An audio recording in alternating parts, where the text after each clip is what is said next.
প্রিয় ভাই বোনেরা, আসসালামু আলাইকুম ও রহমতুল্লাহ। আজকে আমরা একটুখানি চিন্তা করব এই দুনিয়া নিয়ে।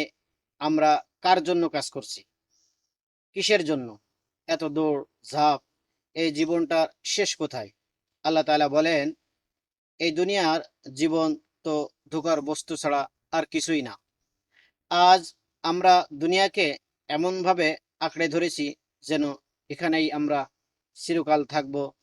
ঘর বানাচ্ছি, টাকা জমাচ্ছি, নাম যশ কামাচ্ছি, কিন্তু একবারও ভাবি না যে মৃত্যু একদিন নিশ্চিত।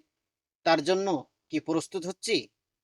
কোরআনে বলছে, কুল্লু নাফসিন জাইকাতিল মাউত, প্রত্যেক প্রাণীকে মৃত্যুর স্বাদ নিতে হবে। এ আয়াত আমাদের চোখ খুলে দেয়। আমরা সবাই জানি মরতে হবে, কিন্তু ভুলে যাই সেই মৃত্যুর পরের জবাবদিহির কথা। কোরআন আমাদের কি দায়িত্ব দিচ্ছে?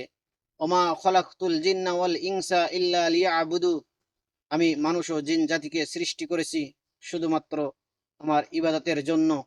অর্থাৎ আমাদের আসল কাজ আল্লাহকে চিনা, তার হুকুম মানা, মানুষের হক আদায় করা, অন্যায় থেকে বিরত থাকা। তাহলে করণীয় কি?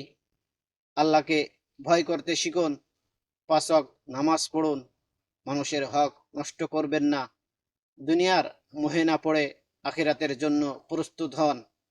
কোরআন পড়ুন, বুঝুন এবং জীবনে আমল করুন। এই দুনিয়া চিরস্থায়ী না। জান্নাত আমাদের আসল ঘর, আর কোরআন হলো সেই ঘরে পৌঁছানোর পথ নির্দেশ। আজই নিজেকে প্রশ্ন করুন, আমি কোন পথে আছি? আল্লাহ আমাদের সবাইকে হিদায়াত দান করুন। আমিন।